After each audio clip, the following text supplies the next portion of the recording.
রাসূলিহিল কারীম আম্মা বাদ আলহামদুলিল্লাহ আল্লাহ তাআলার প্রশংসা রসুলের দরুদ আল্লাহুম্মা সাল্লি আলাইহি আল্লাহুম্মা বারিক আলাইহি। আজকে আমরা কথা বলবো ঈমানের শর্ত কি। ঈমানের আরকানুল ঈমান ৬টি বিষয়ের উপর ঈমান আনতে হবে। প্রথমত হলো আল্লাহ তাআলার উপর ঈমান আনতে হবে। এখন আল্লাহ তাআলার উপর কিভাবে ঈমান আনতে হবে, ঈমানের জন্য শর্ত কি? যেমন সালাত শুধু আদায় করলেও হবে না, সালাতের কিছু ফরজ আছে, কিছু ওয়াজিব আছে, সালাতের যেমন কিছু নিয়ম কানুন আছে। আল্লাহ সুবহানাহু ওয়া তাআলা বলেন, হে ঈমানদারগণ, যখন তোমরা সালাতের জন্য প্রস্তুতি নাও তখন তোমরা কি করো? উযু করো। এখন কিভাবে উযু করতে হবে আল্লাহ সুবহানাহু ওয়া তাআলা কোরআনুল কারীমের মধ্যে সেটাও বলে দিয়েছেন। মুখমণ্ডল ধৌত করতে হবে, হাত ধৌত করতে হবে, মাথা মাসা করতে হবে, দুই পায়ের পাগুলো কি করতে হবে? টাকনুসে ধৌত করতে হবে।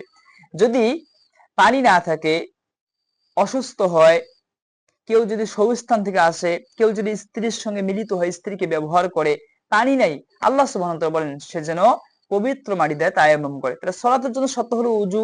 উযু করতে না পারলে তায়াম্মুম করতে হবে।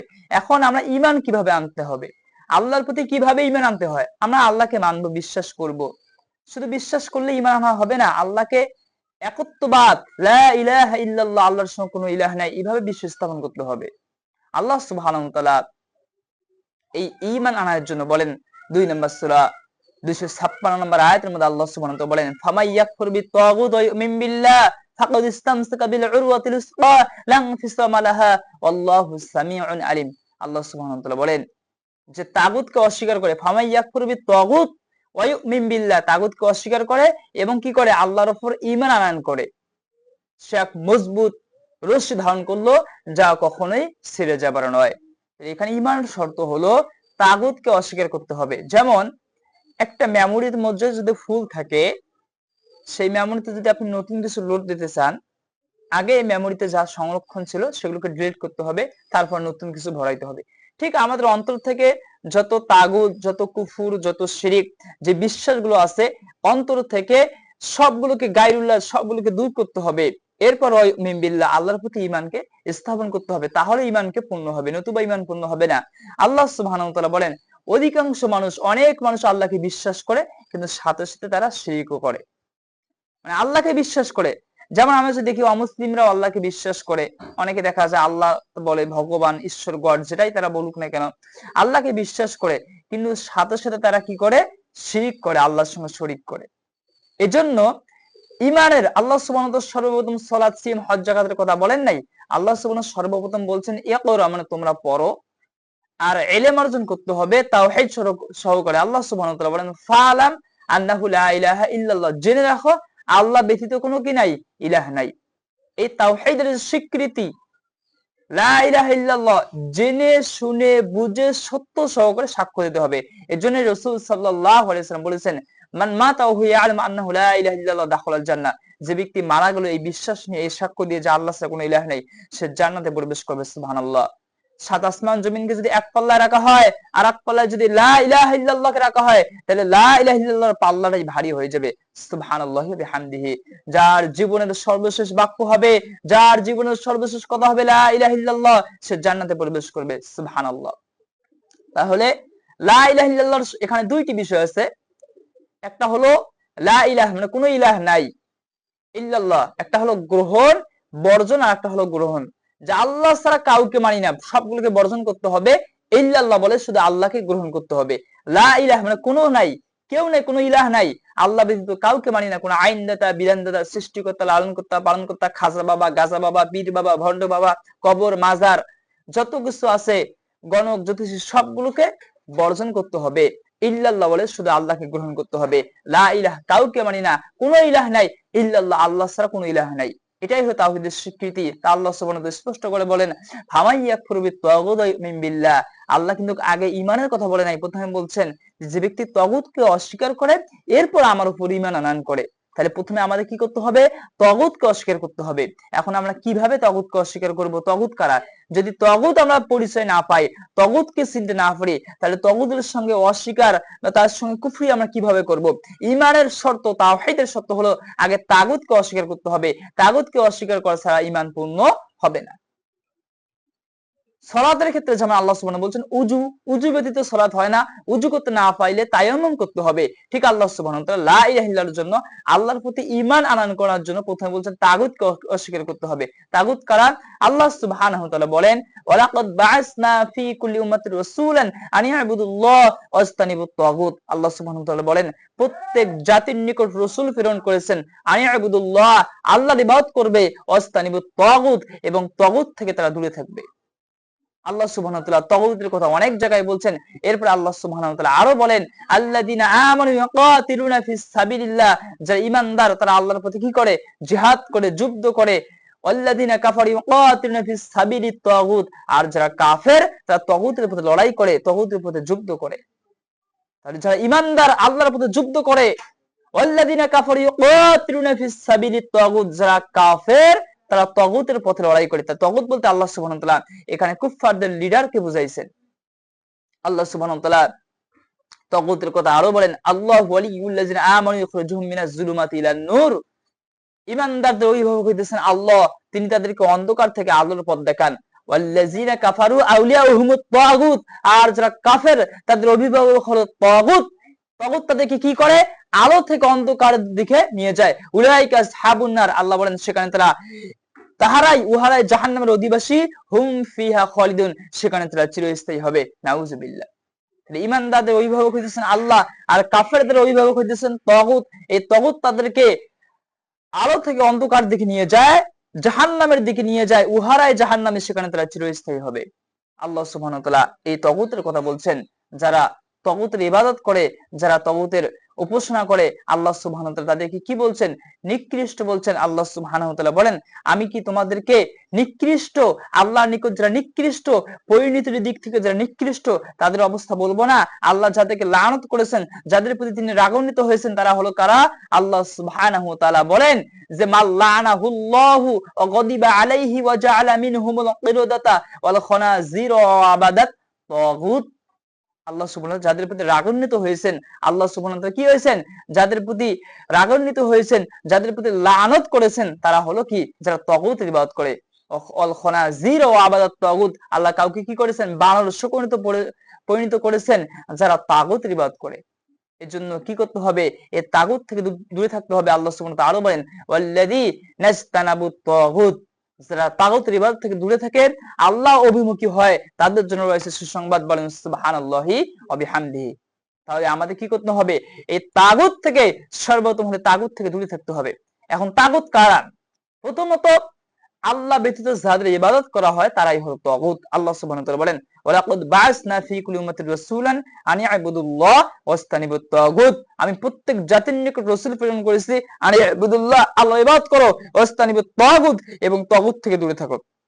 অর্থাৎ আল্লাহ ব্যতীত, আল্লাহ বাদ দিয়ে যাদের ইবাদত করা হয় এরা সবাই হলো তাগুত। এই আয়াতে স্পষ্ট আল্লাহ সুবহানাহু বলছেন যে আল্লাহর ইবাদত করতে হবে, তাগুত থেকে দূরে থাকতে হবে। এর জন্য আমি রাসূল প্রেরণ করেছি। তাহলে আল্লাহ ব্যতীত যাদের ইবাদত গুলো করা হয় তারাই হলো তাগুত।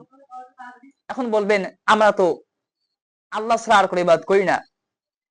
সমাজে দেখা যায় কবরের পূজা করা হয়, মাজারের পূজা করা হয়, পীরের পূজা করা হয়। কবর, মাজার, জনক,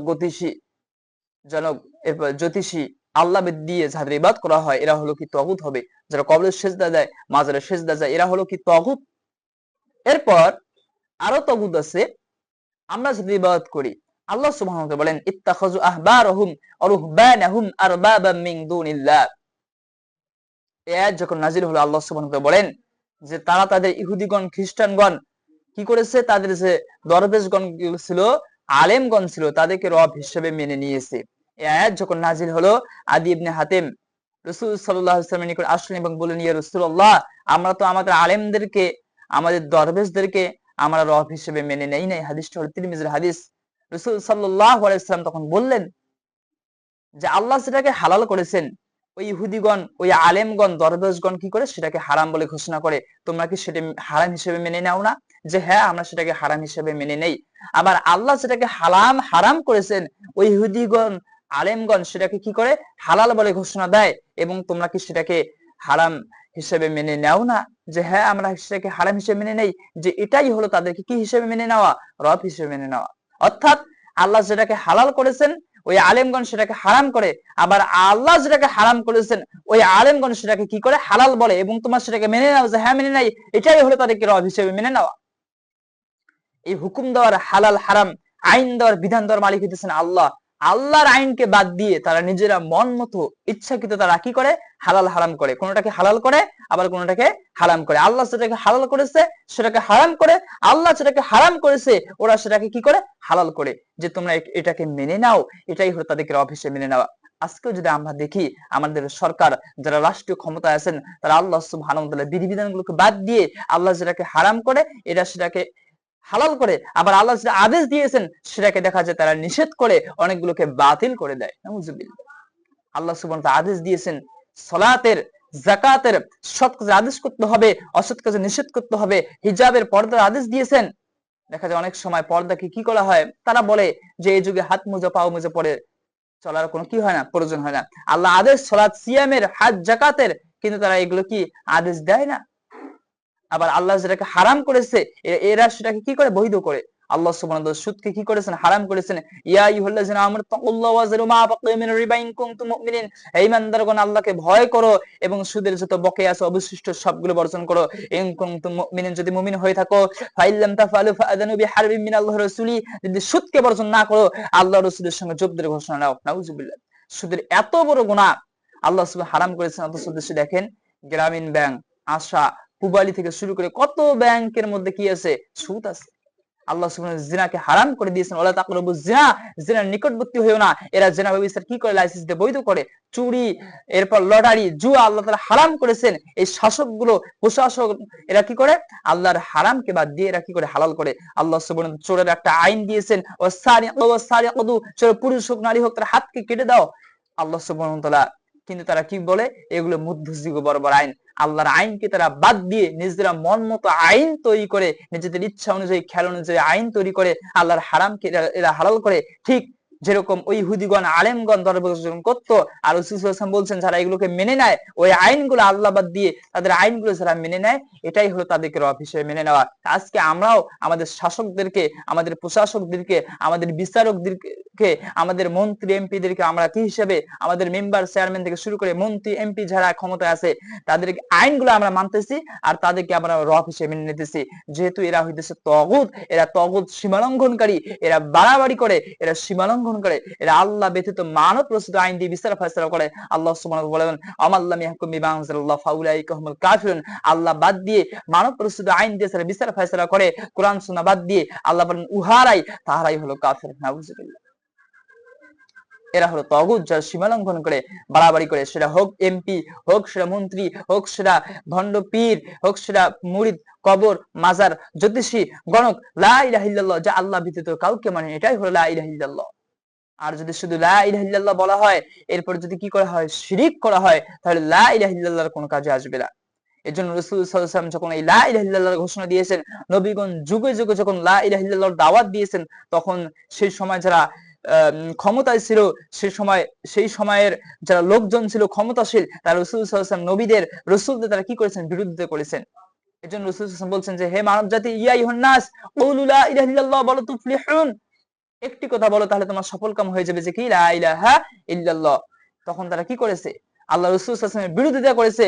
রাসূল সাল্লাল্লাহু আলাইহি ওয়াসাল্লামকে উপর এমনকি তাকে হিজরত করতে হয়েছে, সাহাবীদের উপর তারা জুলুম নির্যাতন করেছে, একটি কারণ যে তারা কি এনেছে, ঈমান এনেছে। ওমা নাকুমু মিনহুম ইল্লা আইয়ুমিনু বিল্লাহিল আজিজিল হামিদ, এই কারণেই তাদের উপর নির্যাতন করা হয়েছিল যে তারা বলেছিল যে আল্লাহ ব্যতীত আর কোনো, আমরা আল্লাহর উপর ঈমান এনেছি। এটাই হলো তাওহীদের কালিমা লা ইলাহা ইল্লাল্লাহ, যা আল্লাহ ব্যতীত কোনো আইনদাতা, বিধানদাতা, সৃষ্টিকর্তা, লালনকর্তা, পালনদাতা, রিজিকদাতা, ইবাদত, দোয়া, তাওয়াক্কুল, ভরসা, আশা, আকাঙ্ক্ষা সবকিছু হতে হবে একমাত্র আল্লাহর জন্য। আল্লাহ ছাড়া কাউকে আইনদাতা মানি না, বিধানদাতা মানি না, সৃষ্টিকর্তা মানি না, লালনকর্তা, পালনকর্তা, রিজিকদাতা কাউকে মানি না। লা ইলাহা ইল্লাল্লাহ, শুধু একমাত্র আল্লাহকেই মানি। যখন কেউ এভাবে তাওহীদের ঘোষণা দেবে যে আমি আল্লাহ ব্যতীত অন্য কারো গোলামি করি না, ইয়াকা না'বুদু ওয়া ইয়াকা নাস্তাইন, তোমার ইবাদত করি, তোমার নিকটে সাহায্য চাই, তুমি ছাড়া আর কারো গোলামি করি না, এটাই হলো প্রকৃত কালিমা লা ইলাহা ইল্লাল্লাহ। আর যদি এভাবে ব্যতীত সারা জীবন যদি শুধু লা ইলাহা ইল্লাল্লাহ বলা হয়, এরপর যদি শিরিক করা হয়, এরপর যদি কুফরি করা হয়, তাহলে লা ইলাহা ইল্লাল্লাহ তার কোনো কাজে আসবে না, সে জান্নাতে প্রবেশ করতে পারবে না। কিয়ামতের দিন সর্বশেষ যারা জান্নাতে প্রবেশ করবে, আল্লাহ সুবহানাহু ওয়া তাআলা যাদের অন্তরে বলবেন অনুপরিমাণ ঈমান আছে তাদেরকে জাহান্নাম থেকে বাইর করো, তাদের আমল হবে লা ইলাহা ইল্লাল্লাহ, আল্লাহর সঙ্গে তারা কাউকে কি করবে না, শরীক করবে না। এছাড়া আল্লাহর সঙ্গে শরীক করবে না, লা ইলাহা ইল্লাল্লাহ বলবে, আর সিজদার চিহ্ন থাকবে, কিয়ামতের দিন সর্বশেষ তারা জান্নাতে প্রবেশ করবে। আর যদি লা ইলাহা ইল্লাল্লাহ ঠিক না হয়, আল্লাহর সঙ্গে যদি শরীক করা হয়, তাহলে লা ইলাহা ইল্লাল্লাহ টিকবে না। আর এই লা ইলাহা ইল্লাল্লাহ যত হাজার বার লক্ষবার কোটিবার বলা হোক না কেন, জান্নাতে প্রবেশ করতে পারবে না। লা ইলাহা ইল্লাল্লাহ মানে হলো আল্লাহ ব্যতীত কারো আইন, ৭২ আইন, কারো বাপ দাদার মানব প্রস্তুত আইনগুলো আমরা মানি না। লা ইলাহা ইল্লাল্লাহ আল্লাহ ব্যতীত কারো আইন মানি না, কারো বিধান মানি না, কারো ইবাদত করি না, একমাত্র লা ইলাহা ইল্লাল্লাহ আল্লাহর গোলামি করি। আল্লাহ সুবহানাহু ওয়া তাআলা এই লা ইলাহা ইল্লাল্লাহ আমাদেরকে বুঝার, এই উম্মাহকে, এই জাতিকে, এই দুনিয়া মানুষকে বুঝার এবং আমল করার তৌফিক দান করেন। আল্লাহ